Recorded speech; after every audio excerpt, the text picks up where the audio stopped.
बच्चों, आज मैं क्लास 11th और 12th दोनों के लिए एक कॉमन ग्रामर का चैप्टर पढ़ा रहा हूं, रूल्स ऑफ ट्रांसलेशन।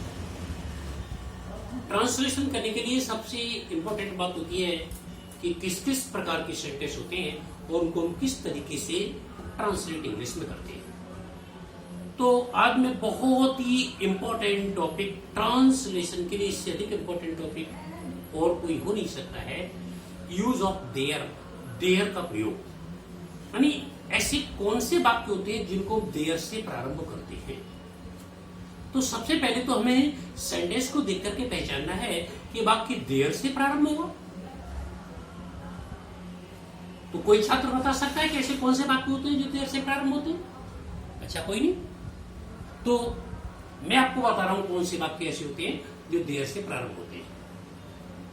देयर से हम उन वाक्यों को प्रारंभ करते हैं जिन वाक्यों में किसी व्यक्ति, वस्तु या प्राणी की उपस्थिति या अनुपस्थिति का वर्णन किया जाता है। या दूसरी भाषा में कह सकते हैं ऐसे वाक्य जिनमें किसी व्यक्ति, वस्तु या प्राणी का होना या न होना पाया जाता है। तो ऐसे वाक्यों को हम उनकी ट्रांसलेशन करने के लिए सबसे पहले देयर का प्रयोग करते हैं। देयर के बाद ये देखते हैं कि वाक्य के अंत में क्या है, हेल्पिंग वर्ब है या मेन वर्ब है। देयर के तुरंत बाद में हेल्पिंग वर्ब या मेन वर्ब जो भी होती है उसका प्रयोग करते हैं और उसके तुरंत बाद हम सब्जेक्ट लाते हैं। ये देयर वाले पहले भाग कैसे हैं जिनमें हेल्पिंग वर्ब, मेन वर्ब पहले आती है, सब्जेक्ट बाद में आता है। अन्य किसी प्रकार के सेंटेंस आप देख लीजिए जिसमें सब्जेक्ट पहले आता है और हेल्पिंग वर्ब, मेन वर्ब बाद में आती है। लेकिन इसमें हेल्पिंग वर्ब और मेन वर्ब देयर के तुरंत बाद, उसके बाद सब्जेक्ट का प्रयोग करते हैं। अब हम कैसे पहचानेंगे किसी व्यक्ति, वस्तु, प्राणी की उपस्थिति अथवा अनुपस्थिति है अथवा नहीं? जैसे हमने कह दिया प्लेटफॉर्म पर अनेक यात्री थे, तो अनेक यात्रियों की उपस्थिति का वर्णन। जैसे हमने कह दिया अस्पताल में कोई भी डॉक्टर नहीं था, तो डॉक्टर की अनुपस्थिति का वर्णन है। जैसे हमने कह दिया मेरी जेब में आज 1 भी रुपया नहीं है, तो रुपए की अनुपस्थिति का वर्णन है। तो किसी व्यक्ति, वस्तु, प्राणी का होना अथवा न होना जब किसी सेंटेंस में दर्शाया जाता है तो इसी वाक्य को देयर से प्रारंभ करते हैं। अब मैं एक एक एग्जाम्पल लेकर के चल रहा हूं। जैसे मैं कहता हूं एक गांव में एक धनी व्यक्ति रहता था, तो उसकी ट्रांसलेशन करने के लिए हम सबसे पहले लाएंगे देयर। अब देखिएगा बाकी के अंत में क्या रहता था, मुख्य क्रिया रहता था, पास्ट इंडेफिनिट है, तो मुख्य क्रिया की सेकंड फॉर्म का प्रयोग होगा, तो देयर लिव्ड। अब हम देखेंगे सब्जेक्ट क्या है, धनी व्यक्ति, तो there lived a rich man, एक गांव में इन ए विलेज। तो पूरा वाक्य जो हमारा ट्रांसलेट हुआ वो हो गया there lived a rich man in a place. दूसरा वाक्य, आकाश में घने और काले बादल हैं, तो इसमें घने और काले बादलों की उपस्थिति और अनुपस्थिति का वर्णन किया गया है। तो there are thick and black clouds in the sky.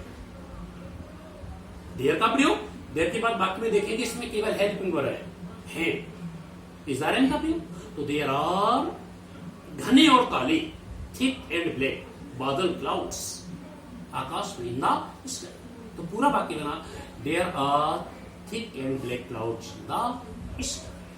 अब हमने कह दिया बहुत समय पहले किसी शहर में एक ईमानदार राजा राज्य करता था। थोड़ा बड़ा सेंटेंस है, तो बड़ी सेंटेंस से घबराना नहीं चाहिए। सेंटेंस के छोटे छोटे टुकड़े करिए और उसको ट्रांसलेट करिए। बहुत समय पहले, लॉन्ग एगो, ये देयर से पूर्व हम समय को लगा देते हैं, तो लॉन्ग एगो बहुत समय पहले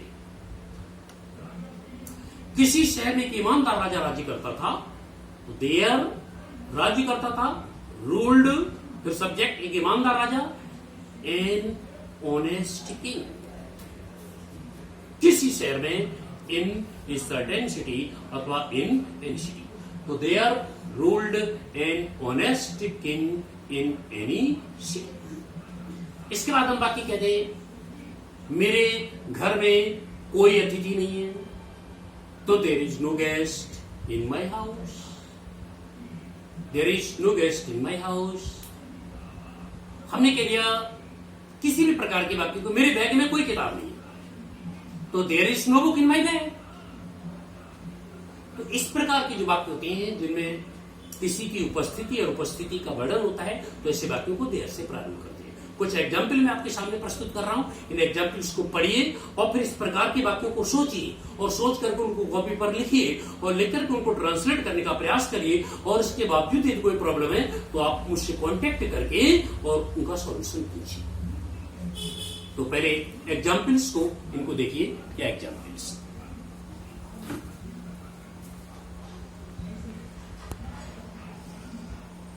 अब बच्चों आप लोगों ने एग्जाम्पल्स देख लिए होंगे, बहुत अच्छी तरीके से इनको देखिए, नोट करिए, यानी मोबाइल को पॉज करके इनको कॉपी पर नोट करिए और उसके बाद कोई भी प्रॉब्लम होती है तो आप कांटेक्ट करके उसको पूछिए। देयर से संबंधित जितने भी वाक्य हैं 10, 20, 30, 40, 50 उन वाक्यों को कॉपी पर लिखिए और लिखकर उनको ट्रांसलेट करने का प्रयास करिए। इसके बाद अगले ट्रांसलेशन के रूल्स के साथ नेक्स्ट वीडियो मुलाकात होगी। Thank you.